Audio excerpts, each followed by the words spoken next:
மேடையில் அமர்ந்திருக்கின்ற திரையுலக முன்னோடிகள், இயக்குநர்கள், அன்புக்குரிய திருமதி ரம்யா கிருஷ்ணன் அவர்கள், ஊடக நண்பர்கள் மற்றும் விழாவை சிறப்பிக்க வந்திருக்கின்ற அனைத்து நண்பர்கள், தம்பி விஜய் பிரபாகரன், அத்தா நல்லா இருக்கீங்களா அத்தா?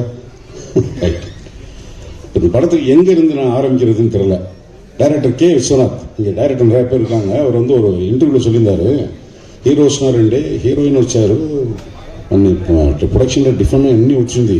ఈ సీన్లు ఎదురా ఫస్ట్ షాట్, சீன் பேப்பர் ఉన్నాయి, டைலாக் ఉన్నాయి, ஃபர்ஸ்ட் ஷாட். அதான் டைரக்டரோட சேலஞ்சு. சீன் டெய்லி இருந்துகிட்டே இருக்கா, எதடா ஃபர்ஸ்ட் ஷாட்ன்ற மாதிரி. இப்போ இது எங்க இருந்து ஆரம்பிக்கிறதுன்னு தெரியல எனக்கு. ஏன்னா நான் விஜயகாந்த் சாரையும் ராவுத்தர் சாரையும் ஆரம்பிக்காம நான் தொட முடியாது. மதுரை வடக்கு ஆவணி மூல வீதி, மேல் ஆவணி மூல வீதி சந்திப்பில் ஜேனாஸ் பிலிம்ஸ் ஒரு டிஸ்ட்ரிபியூஷன் ஆஃபீஸில் ரெண்டு பேருமே அந்த அப்படின்ற மாதிரி. ராவுத்தர் சார் ரொம்ப அழகா இருப்பார், கண்ணுமா. இவர் கதர் வெட்டி கதர் சட்டை, ரெண்டு பேரும் வேட்டி கட்டிட்டு காலத்துக்கு மேலே வச்சுட்டு தான் நிற்கிற ரெண்டு பேரும். கீழே இருந்து பார்க்கும்போது நமக்கு வேற ஒன்றும் பிரச்சனை இல்லை, ஆண்ட்ராய்டு போட்டிருப்பாங்க, இப்படித்தான் தூக்கி நிற்கிறார். நாங்கள் அங்கே ஒரு படிப்பகம் இருக்கு, நான் டுட்டோரியல் காலேஜ் ஸ்டூடெண்ட்டு, ஒரு படிப்பகம் இருக்கும், அங்கே பேப்பர் படிச்சிருக்கோம். எனக்கு ஒரே ஒரு பீரியட் 45 மினிட்ஸ் முடிஞ்சு உட்காந்துருந்தா ரெண்டு பேர் வருவாங்க. அங்கே ஒரு பாய் கடை ஒன்று இருக்கும், அது வந்து ராவுத்தர் ஐயா இப்ராஹிம் சொந்தக்காரரு. ரெண்டு பேரும் காலை மேலே வச்சு கையை விட்டு ப்ளூ பேட் சிகரெட் அப்படி எடுத்து ஒரு டி-ஷர்ட்டு ரெண்டு பேரும் பண்ணிச்சுட்டு நாங்கள் பேப்பர் படிச்சுட்டு உட்காந்து. ரெண்டு பேரும் வந்தோடனே எங்களுக்கு அள்ளுவாங்க, யாரா இந்த உருவத்தனை பார்த்தோன்னு, வா இந்த கை அப்படி இப்படி கூப்பிடுறாரு, வா என்னங்க அண்ணா டுட்டோரியல், டுட்டோரியல் படிக்கும். எந்த டுட்டோரியல்? வாசன் டுட்டோரியல். யாரு? இருளப்பேன், அந்த பிரின்சிபல் பேர் இருளப்பேன் கிடையா? தமிழ் அடிக்க முடியல அண்ணா. இல்லைண்ணே, என் கூட ஓஎஸ் சேர்ன ஒரு போலீஸார் இருந்து ரிட்டையர் ஆகிறார்.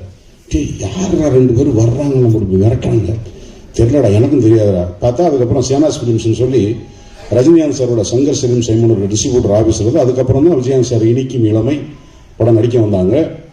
திரும்பவும் நான் வந்து அவரை பார்த்தது TMM2 தம்பி கார், அம்பாசிடர் கார் இருக்குல்ல, அது வந்து நியூ பசாரில் ஒரு மார்வாடிக்கிட்ட ஃபைனான்ஸ் போடுறதுக்காக ராவுத்தர் சாரும் விஜயகாந்த் சாரும் உட்காந்துருக்காங்க. நாங்கள் பாரதிராஜா ஆஃபீஸில் வேலைக்கு சேர்ந்துட்டேன். நான் உள்ளே போய் நுழையிறேன், ரெண்டு பேர் உட்காந்துருக்காங்க. நம்ம நானே வணக்கம்ண்ணே, நான் உங்களை அங்கே வடக்கான மீடியா பார்த்துருக்கேன். அப்படியா, இங்கே என்ன பண்ணுற? நான் பாரதிராஜ், பாரதிராஜ் வேலை செய்ய ராவுத்தர் பாரதிராஜ் வேலை செய்யறான்டா, நம்ம ஊருக்காரன்டா, அறிமுகப்படுத்துறாங்க. ஃபைனான்ஸ் போட்டு அந்த TM2 2 கார் வாங்குறியா, செகண்ட் ஹேண்ட் காரு, நல்லா ஓடணும், நீ படுவானம் பார்க்குறியா? என்ன பார்க்குறேன்னு. அதுக்கப்புறம் இப்படி இதை பற்றி பேசினா இன்னும் ஒரு மணி நேரம் பேசணும். விஜயகாந்த் சார் வச்சு படம் எடுத்து S.S. நிரசர் சார் ஒரு படத்துக்கு 10 நிமிஷம் பேசுகிறாலும் விடிய ராமாயணம் மாதிரி ஆகிடும். ஸோ விஜயகாந்த் சாரோட இந்த கேரக்டரைசேஷன் தான் கடைசி வரைக்கும் அவர் எல்லாருக்கும் வேண்டியவராக இருந்தவர். சரி, ஃபிலிம் இன்ஸ்டியூட்ல இருந்து படிச்சுட்டு வந்தவங்க ப்ரொடியூசர்ஸுக்கு ஃபேவரபிளாக இருக்க மாட்டாங்கிறது ஒரு பெரிய ஒரு மித்து இருந்துகிட்டே இருந்துச்சு. அப்போ Chellamani sir, R V. Udhayakumar sir இவங்களை பற்றி பேசுறதுக்கு முன்னாடி இவங்களுடைய தாத்தா திரு ஆபாவனம் நினைவுபடுத்தாமல் பேசினா அது அழகில்லை. அவர் தான் முதல்ல ஊமை விழிகள் விஜயகாந்த் சாரோட கலரையே மாற்றினதுல ரொம்ப முக்கியமானது ஃபிலிம் இன்ஸ்டியூட் ஸ்டூடெண்ட்னு அதனுடைய முதல் காரணகர்த்தா ஆபாவனம் சார். நம்ம விஜயவாணி ஸ்டுடியோ லேபுக்கு ஆப்போசிட்டில் ஒரு மாடி, அந்த மாடியில் தான் ஆபாவனம் சார் ஆஃபீஸ் இருக்கும். அடிக்கு ஒரு முறை விஜயகாந்த் சாரோட கதர் வேஸ்ட் கதர் செட்டோட ராவுத்தர் ரெண்டு பேர் வந்து ஆஃபீஸில் உட்காந்து டிஸ்கஸ் பண்ணிட்டு அப்புறம் தான் அந்த ஃபண்டிங் வந்து ஒரு பெரிய லெவலில் பம்ப் பண்ண ஆரம்பிச்சு, பெரிய கிராண்டியர் ப்ரொடக்ஷன் ஆரம்பிச்சது. அதுக்கப்புறம் தான் அதுக்கு முன்னாடி வந்து அதுக்கப்புறம் வந்து குஞ்சுமோகன் சார் வந்தாங்க, கதிர் வந்தார், மணிரத்னம் வந்தார். ஆனால் அதுக்கு முன்னாடி இவங்க தான் ஆபாவனன் சார் வந்ததுக்கப்புறம் தான் ஃபிலிம் இன்ஸ்டியூட் முடிச்சுட்டு நேராக ராஜாபாதர் ஸ்ட்ரீட்டுக்கு போங்க, கதை சொல்லுங்க. சரி, இப்போ புலன் விசாரணையும் டைரக்டருங்களாம் நிறைய பேர் இருக்கீங்க, வளர்ற டைரக்டருங்க யாராவது இருந்தீங்கன்னா ரெண்டு ஒரு கேள்வி எடுத்துக்கோங்க. புலன் விசாரணை கேப்டன் பிரபாகரன் ஒரு வரையில் கதை சொல்லுங்க. படம் ஓடுறதுக்கு கதை வேணும்ல. டைரக்டர்ன்றவன் யாருன்னா கதையை இல்லாமல் சினிமா எடுத்து ஓட வைக்கிறதா டைரக்டர். அப்புறம் தான் வசனம் வந்துருதே, அதுக்குள்ள டைரக்டர் வசனத்தை எப்படி பயன்படுத்துறது? விஜயகாந்துக்கு வசனம் எழுதுறதுக்கே பெறப்படுத்த ராயத்தலிகான். இதில் அந்த படத்தில் மேனா தியேட்டரில் ப்ரொஜெக்ஷனில் பாரதிராஜாவோட புதுநெல்லும் இந்த படம் ஒன்றா ரிலீஸ் ஆச்சுன்னு நினைக்கிறேன்.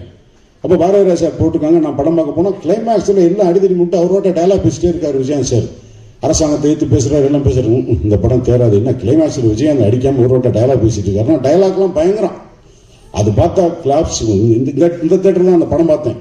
உயிரோட இருக்கிறதே பெரிய சாதனை. திருப்பி கமலா தேட்டர்ல இந்த படத்தை பற்றி பேச வேண்டியிருக்கு. லியாத்தரியான் சார் வசனத்துக்கு இந்த தேட்டரில் அனல் பறக்கிறது நடந்தது. ஸோ இத்தனை சிறப்பம்சங்களும் தாண்டி விஜயகாந்த் சார் எல்லாரும் வாழ்த்து பேசுறதுக்கு முக்கியமான காரணம் நல்ல இளைஞர்களை கூப்பிட்டு ஒரு ஹீரோவா தன்னை தக்க வச்சுக்கிறதுக்கான ஒரு முயற்சியில் நிறைய படம் லாஸ் வந்தாலும் கவலைப்படாமல் எடுத்தது. அது ஒரு பெரிய வரலாறு. அதனால தான் இன்னைக்கு 25 வருஷம் கழிச்சு 30 வருஷம் கழிச்சு இந்த படத்தை பற்றி பேசுகிறோம். இது விஜயகாந்த் சார். இப்போ திருமதி ரம்யா கிருஷ்ணன் அவர்கள் இப்போ அந்த பாட்டில் எல்லாரும் பார்த்தாங்க, அழகா இருக்காங்க. அந்த தலைமுறையில் நான் வேலை செஞ்சும் போது அவங்க ஹீரோயின், நான் கேமராமேன், இளையதளபதி பிரபு சார் ஹீரோ, சுவிட்சர்லாந்தில் ஷூட்டிங். அப்போ சிவாஜி உடம்பு சரியில்லை, பிரபு சார் கிளம்பி வந்துட்டாங்க, இறந்துட்டாங்க. ஐயா சிவாஜி ஐயா இறந்தது எங்களுக்கு தெரியாது. நாங்கள் பிரபு சார் வந்ததுக்கப்புறம் திருமதி ரம்யா கிருஷ்ணன் மாத்திரம் வச்சு ஷாட் எடுக்கணும். அதில் ஒரு வரி, பாடல் வரி வந்து சதிராடும் வெயில் அடிக்க சந்தோஷ மலை பொழியன்னு வரும். அப்போ நம்ம கான் சாப்பிட்றோட முத்துச்சோளம் வருது. அந்த தோட்டம் ஒன்று வந்து பஸ்ஸில் வந்துட்டு இருக்கோம். ஒரு லைட் வந்து மேகம் வந்து சூரியனை இப்படி இப்படி முழுங்க போக மாதிரி இருக்கு. அந்த இடம் மாத்திரம் லைட்டாக இருக்கு, அந்த இடம் மாத்திரம் லைட்டாக இருக்கு, மற்ற இடம்லாம் டார்க்காக இருக்கு. எனக்கு அங்கே ஒரு ஷார்ட் எடுக்கலாமான்ட்டு பஸ் டிரைவர் நிப்பாட சொல்லிட்டு ரம்யா கிருஷ்ணம்மா இந்த ஒரு எல்லோ சேர் இருக்கா கட்டிட்டு அங்கே போய் எடுக்கலாமான்னு நான் ரோட்டில் இருந்து தேட்டரில் கார் பார்க் இருக்கு அந்த டிஸ்டன்ஸில் சொல்கிறேன். எங்கே அங்கே டகடகன்னு இறங்கி அவங்க அசிஸ்டன்ட் ஒரு பக்கம் ஒரு சேலையை பிடிச்சிக்கிட்டான், நான் ஒரு பக்கம் அது ஒரு சேலையை பிடிச்சிக்கிட்டேன். மழை போகிற தண்ணி போகிற இடத்துல அதுக்குள்ளே குதிச்சு கடன்னு டக்குன்னு சேலையை மாற்றிட்டு நான் அதுக்குள்ளே ஃப்ரேம் வச்சு ஓடி போய் மூச்சு வாங்கி ஓடி நின்று அந்த சவுண்டை போட்டு சிங்க் பண்ணி நடிச்சு கொடுத்தது. ரொம்ப ரொம்ப நன்றிமா. 25 வருஷம் கழிச்சு நான் உங்களுக்கு இந்த மேடையில் நன்றி சொல்கிறது. இந்த தலைமுறை விஜயகாந்த் சார் ஆகட்டும், இவங்களாகட்டும், ஆர்டிஸ்ட், ஏன் ஆர்டிஸ்ட் டைரக்டர் ஆர்டிஸ்ட்னா ஒரு விஷயத்தை எதுக்கோ சொல்கிறாங்க, சொன்னால் நல்லா இருக்கும், பிளைண்டாக புரிஞ்சுக்கிட்டு அதை செய்கிறது. அது விஜயகாந்த் சார் மாத்திரம் இல்லை, திருமதி ரம்யா கிருஷ்ணன். அந்த சாங் பார்த்துக்கிட்டு இருக்கும்போது ட்ராலி போய் நிற்குது, பொள்ளாச்சி சுசீலா அழகாக இருக்கு. நீங்கள் அதெல்லாம் கவனிச்சிக்கலாங்க. பொள்ளாச்சி சுசீலான்னு தெரியும், ஒரு ஜூனியர் ஆர்டிஸ்ட் ரொம்ப அழகாக இருக்காங்க, அவ்வளோ யங்காக இருக்காங்க. சரி அவங்க இருக்காங்கன்னா மசூதி தெரு பேபி மேமா ஷாட் வச்சிருக்கு சார், இப்போ தான் பார்க்குறேன் 32 வருஷம். அதுக்கப்புறம் இந்த ட்ராலி போய் நிற்கிது, அவங்க ஆர்டிஸ்ட் பேர் மறந்து போச்சு, அவங்க சைட் அடி போவாங்க, யாரும் கண்டுக்கிற மாட்டாங்க. இப்போ பேரலைகளோடலாம் நம்ம வாழ்ந்துட்டு தான் வந்திருக்கோம். ஒரு நல்ல நினைவு இந்த படம் கொடுத்தது. வாய்ப்புக்கு நன்றி. இந்த படம் நிச்சயமாக வெற்றி பெறணும். சின்ன விஜயகாந்த் நீங்களும் எல்லாத்தையும் ஜெயிக்கணும். என்னோட மனமார்ந்த வார்த்தைகள்.